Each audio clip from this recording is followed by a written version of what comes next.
Salut tout le monde, j'espère que vous allez bien. C'est le D, David K. Bienvenue dans cette toute nouvelle vidéo. On va parler investissement Pokémon sur la deuxième partie du bloc EB. C'est des vidéos qui ont été extrêmement réclamées. Donc je vous invite à regarder la première partie. Et petite piqûre de rappel, une fois n'est pas coutume, je ne vous invite pas à investir dans les cartes Pokémon, à dépenser votre argent dans certaines séries ou non. Vous faites ce que vous voulez. Moi, je vous donne juste mon point de vue. Il n'engage que moi. Ça se trouve, je fais des erreurs monumentales. Donc, ne vous fiez pas, ne buvez pas mes paroles, ce ne sont pas des véritables et purs conseils en investissement. Je n'ai aucun intérêt dans les propos que je vais tenir aujourd'hui. Globalement, l'investissement EB est de toute façon extrêmement risqué, étant donné que c'est une série extrêmement récente et qu'on risque probablement d'en voir repop à l'occasion. Donc, encore une fois, vraiment à prendre avec parcimonie cette vidéo, voilà, avec le recul nécessaire. Donc voilà, je ne veux pas avoir de commentaires, il y a des conseils en investissement. Voilà, s'il y en a qui ne sont pas capables d'écouter ce que je dis en intro de vidéo, il ne faut tout bonnement pas regarder mon contenu. Voilà. Du coup, c'est parti. Donc, on a déjà fait toute la première partie qui était assez cool. On passe directement donc à Célébration qui était en fait, encore une fois, Célébration, globalement, j'ai envie de dire, quelque part, on a déjà loupé le coche, hein. Aujourd'hui, on est sur une ETB qui est à 200 euros. Bon, la Premium, n'en parlons même pas, parce que la Premium, c'est 6 ou 700 balles. Euh, bon, ça, il y a peu de chances qu'on en voit repop. La série est insane, bien sûr, mais pour autant, le prix est déjà tellement élevé, les potes, tellement élevé que je ne pourrais vous conseiller d'investir sur Célébration. Encore une fois, et je le dis dans chaque vidéo, mais un investissement, il se doit d'être mesuré et surtout rentable. Et qu'est-ce qui fait qu'un investissement, il est rentable? Est-ce que si j'achète une ETB aujourd'hui à 200 euros et que dans un an, elle vaut 250 euros, est-ce que j'ai fait un investissement qui est rentable? Non. C'est pas ce qu'on appelle un investissement rentable. C'est-à-dire, j'aurais gagné 4 euros par mois sur mon ETB pour avoir sorti une somme qui est monstrueuse. Non. L'idée, c'est de sortir une somme qui va être la plus petite possible pour faire une multiplication la plus énorme possible. Typiquement, si j'achète 100 cartes à 2 euros et que je revends ces 100 cartes à la fin de l'année à 4 euros, là, j'ai fait un x2, c'est intéressant. J'ai sorti une petite somme d'argent pour faire une plus-value qui va être énorme. x2, c'est énorme, c'est ça qui est intéressant. Donc ça, c'est des, entre guillemets, des notions de base. Tu vois, voilà. Demain, tu achètes une ETB à 500 euros et à la fin de l'année, elle coûte 1000 euros. Tu as fait un investissement qui était rentable. Tu as gagné, tu as fait x2, ta plus-value, elle est énorme. x2, c'est une plus-value qui est énorme. Donc du coup, non, aujourd'hui, vu le prix de cette série déjà, le prix de certaines cartes qui a déjà explosé, le prix des items qui est déjà très élevé, je ne pourrais vous conseiller de faire un investissement sur Célébration. C'est bien, peut-être, j'ai envie de dire encore une fois, en fait, d'avoir une ETB Célébration, éventuellement deux, mais pas aujourd'hui d'acheter 10 ETB Célébration. Non, ça me paraît être démesuré. Encore une fois, ça n'engage que moi et j'attends votre retour en commentaire. Parce que finalement, le seul endroit où je vous invite à dépenser beaucoup d'argent, c'est celui-là. C'est le site David Castor qui, voilà, qui a de très très beaux items, de petits trésors. Je rappelle que tous les boosters que vous voyez là sont automatiquement sortis de displays non triés, non pesés. Voilà, parce que nous, engagement qualité. Bien sûr, les cartes Rise à l'unité, on a forcément des cartes incroyables, des cartes gradées, des cartes signées, des full art, enfin, c'est du délire. Bref, on va directement repasser au sujet de la vidéo. Voilà, investissez, c'est David K. Épée, bouclier, point de fusion, les gars, très belle série, un peu sous-cotée pour différentes raisons. En fait, elle est sous-cotée, oui et non. Mais en fait, le tirage de point de fusion est extrêmement compliqué. On a un drop rate, un taux de drop, c'est de l'anglais, les gars. On a un drop rate qui est vraiment horrible, exécrable. On a des très belles cartes, comme ce Celebi qui est magnifique, mais qui malheureusement vaut pas grand-chose, hein, vaut 90 euros à peu près. Pareil pour le Mew V qui est insane. Donc, c'est une belle série globalement, avec le Ectoplasma, le Mew, le Mentalik sont des très grosses cartes. Investissement, point de fusion, encore une fois, on reprend toujours l'argument de base, c'est une série récente et du point de fusion, je mets ma main à couper qu'on enverra en restock, pas forcément en reprint, mais au moins en restock, que ce soit dans des coffrets, et là pour le coup, j'irais même m'avancer jusqu'à on reverra des displays, je pense. Donc pour le coup, investissement risqué, néanmoins, c'est pour le moment une display qui vaut pas non plus une fortune, on en trouve aux alentours des 200 euros, je pense, quasiment peut-être 220, donc ça reste un investissement sur une somme d'argent dépensée modérée, néanmoins risquée, pour la simple et bonne raison que on verra du point de fusion repop, je pense. Quand, bah, ça, on ne sait pas. Donc, bien sûr, si ça repop jamais, bah, 220 euros, ça reste un prix correct à l'achat aujourd'hui et probablement qu'elle prendra en valeur parce que ça reste une belle série. Mais c'est pas exclu qu'on en voit repop, donc encore une fois, il faut prendre toujours ça en considération. Star étincelante, bon. Là, on rentre dans le vif du sujet, les potes. Hein. Là, vif du sujet, pourquoi Star étincelante, ça a déjà décollé. Hein. Voilà, le wagon, le wagon, il est raté. Il fallait en avoir avant. Là, on est combien? On est à 300 balles la display à peu près sur Star étincelante. Donc forcément, c'est très cher. Est-ce que c'est étonnant? Non. Hein. On va pas se raconter d'histoire, les gars. Non. C'est le plus beau drac au feu du bloc EB sur un vote majoritaire. Voilà, personne dira. C'est quoi le plus beau drac au feu? Moi, je kiffe celui de 151, mais il fait pas l'unanimité. Les Terra Crystal, moi, je les trouve éclatés et ils font tout sauf l'unanimité. Ça veut pas dire qu'ils sont moches, ça veut dire qu'ils font pas l'unanimité. Et pour le coup, le drac au feu V alternatif, il fait l'unanimité. Tout le monde vous dira qu'il est incroyable. En plus, il a une référence à un précédent drac au feu qui était sorti exclusivement au Japon pour ceux qui l'ont. Donc, non, c'est le meilleur drac au feu du bloc, donc c'est pas une surprise que la display soit montante. En plus de ça, on a aussi le Arceus, le Luminéon qui est magnifique. Le drac au feu Rainbow ne fait pas partie des méga hits, mais pour autant, voilà. En plus de ça, oui, j'avais oublié, mais on a les Nymphali TG comme ça, le Voltali aussi. Enfin, grosse édition, belle édition, édition plus ou moins complète. Il y a un peu de déchets, mais il y a beaucoup de bons parce qu'on a aussi le drac au feu V Full Art, Pikachu V Full Art, qui ont quand même une petite cote. Donc, c'est pas étonnant que la display elle monte.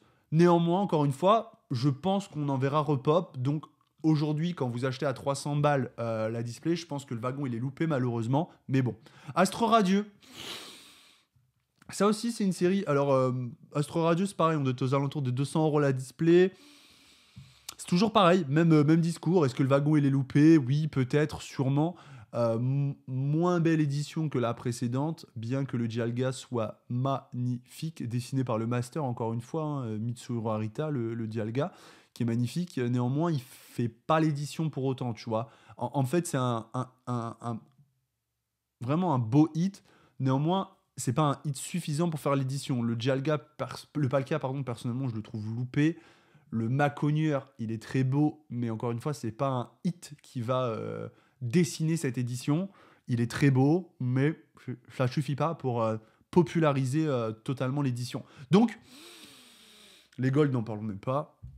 Les TG, pour le coup, moins bonnes que dans le bloc précédent, enfin dans l'édition précédente, même si elles sont très belles. Silver Roi sera quand même globalement moins populaire qu'une évolution comme Voltali, Noctali, Mentali notamment. C'était Nymphali qui était mis à l'honneur avec Voltali. Avec Noctali, putain, Nymphali, Noctali. Donc forcément, moins populaire, moins... Voilà, donc même conclusion. Peut-être déjà un peu cher, on en verra repop. Bien sûr, dans 1 an, 2 ans, elles vaudront plus cher. Pokémon Go. Et ben vous voyez, comme quoi, encore une fois, ce que je dis, c'est toujours à prendre avec des pincettes parce que Pokémon Go, j'aurais pensé que ce serait une édition qui cartonnerait. Et fin mot de l'histoire, ce ne fut pas le cas. Donc, comme quoi, on fait tous des erreurs et que tous les pseudo-conseils en investissement sont à prendre avec des pincettes. Honnêtement, dans un mood un peu foufou, j'aurais pu faire all-in, tu vois, me dire, voilà, putain, ça va cartonner, il m'en faut 200, laissez-moi acheter tout, les ETB, les machins. Enfin, mot de l'histoire, ça n'a pas du tout marché hein, comme prévu, comme escompté. En même temps, avec du recul, la série n'est pas particulièrement belle. Hein, on va pas se raconter d'histoire. Je sais pas ce que vous en pensez, mais il y avait ce Mewtwo. Voilà, c'est tout. On avait ce Mewtwo. Et ce Mewtwo, bon, les radieux, c'est pareil, ça n'a pas, ça n'a pas voilà, percuté. On avait repris un petit peu ce logo Pokémon Go stampé comme Pokémon Célébration, comme ça. Et finalement, est-ce que ça fait pas l'unanimité non plus, je pense. Les radieux n'ont pas pris au même titre que les Amazing dans Voltage éclatant et dans certaines séries. Donc, encore une fois, pour le coup, c'est peut-être l'une des séries intermédiaires qui est un des plus gros échecs. Ça monte un peu en termes de prix parce que il y a toujours ce truc de dire ouais l'item il est un peu vieux, ça va être difficile d'en trouver, certains en stack dans leur collection, mais pour le coup, enfin c'est du récent et c'est pas des items rares parce qu'à ce moment-là, il y avait déjà full personnes qui stackaient, il faut bien en être conscient. Donc tu as des mecs, ils ont des cases chez eux Oui, un jour, ça vaudra 100 euros et ils les revendront et ils auront raison. Pour autant, est-ce qu'aujourd'hui, il faut en acheter? Encore une fois, voilà, avoir 2 ETB dans sa collection, c'est une chose. Investir à hauteur de 10, 20, 30, 40, 100 ETB, aujourd'hui, non, quoi.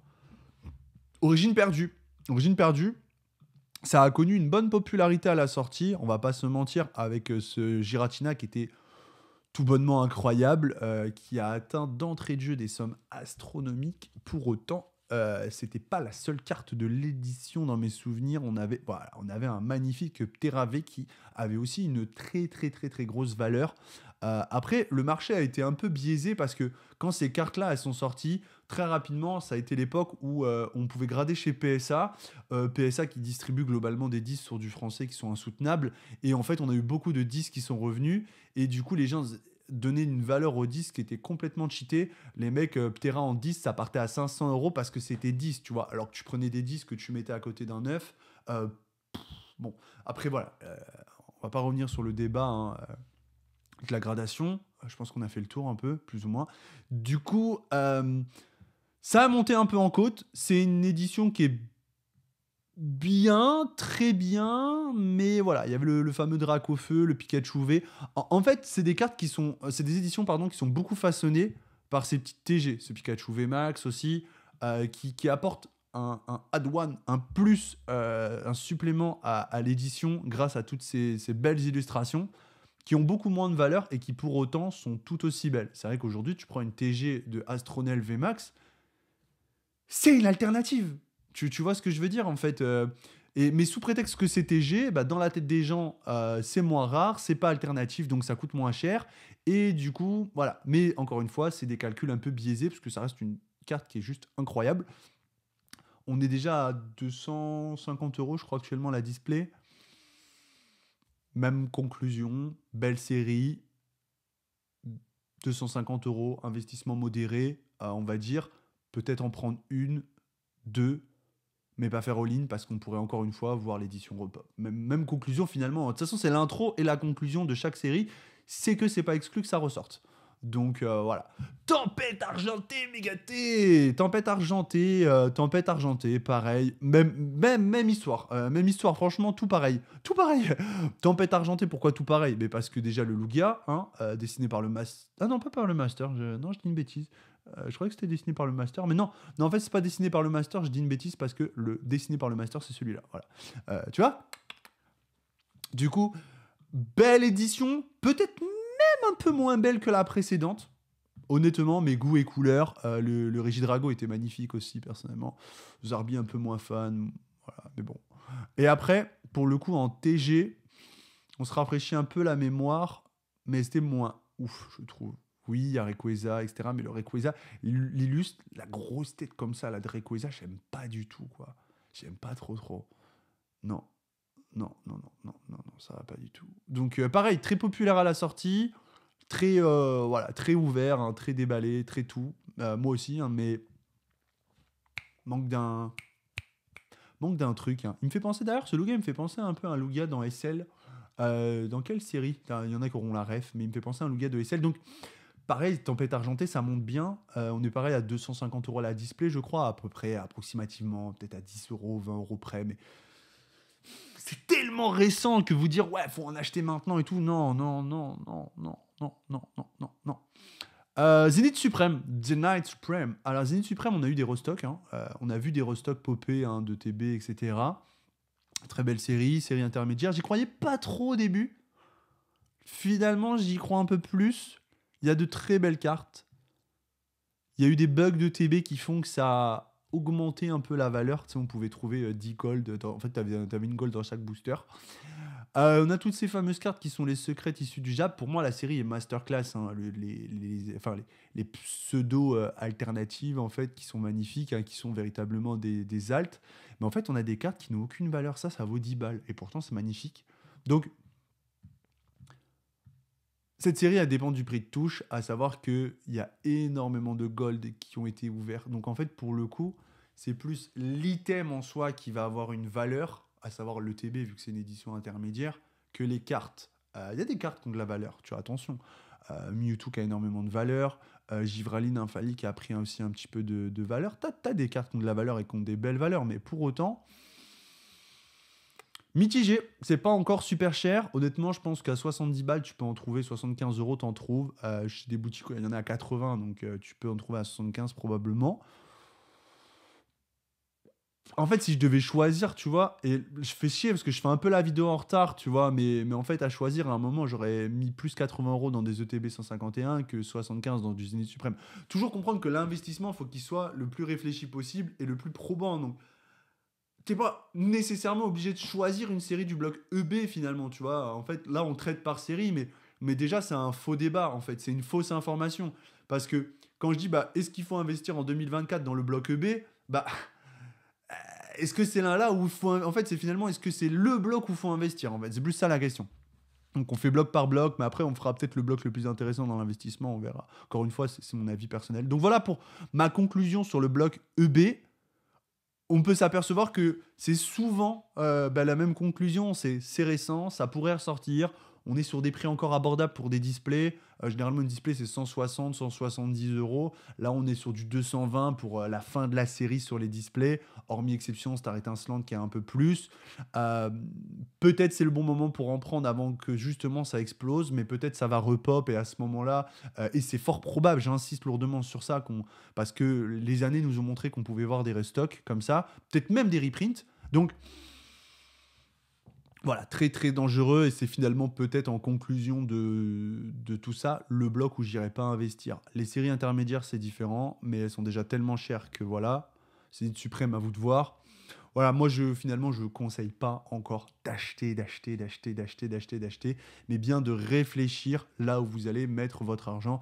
Si c'est encore une fois pour gagner 50 euros en un an, c'est pas ce qu'on appelle un investissement. Certains diront que si, mais dans Pokémon en tout cas, c'est pas du tout judicieux. Ce qui est judicieux, c'est de faire x2 sur une année, et ça c'est judicieux quoi. Voilà, donc encore une fois, là où il faut investir bien sûr les amis, c'est le David Castor. Voilà, le Castor. On a un peu de scellé Pokémon. On a même mis les petites figurines pop, les figurines sympas, à savoir les floquettes, hein, les floquettes qui sont assez rares. Des fois on en trouve, mais après voilà, globalement c'est très vite sold out, donc voilà, vous pouvez vous les procurer en toute sécurité, et on parlera de Rise un petit peu plus tard, of course, parce qu'on a de très beaux items, incroyable. Ouais, le David Castor il est rempli. Merci à tous les copains, j'espère que cette vidéo vous a plu, j'ai hâte de lire vos retours en commentaire. C'était le dé David K pour les collectionneurs, pour les passionnés et pour les pseudo investisseurs en herbe, les apprentis sorciers comme moi. Je vous dis à très bientôt, peace.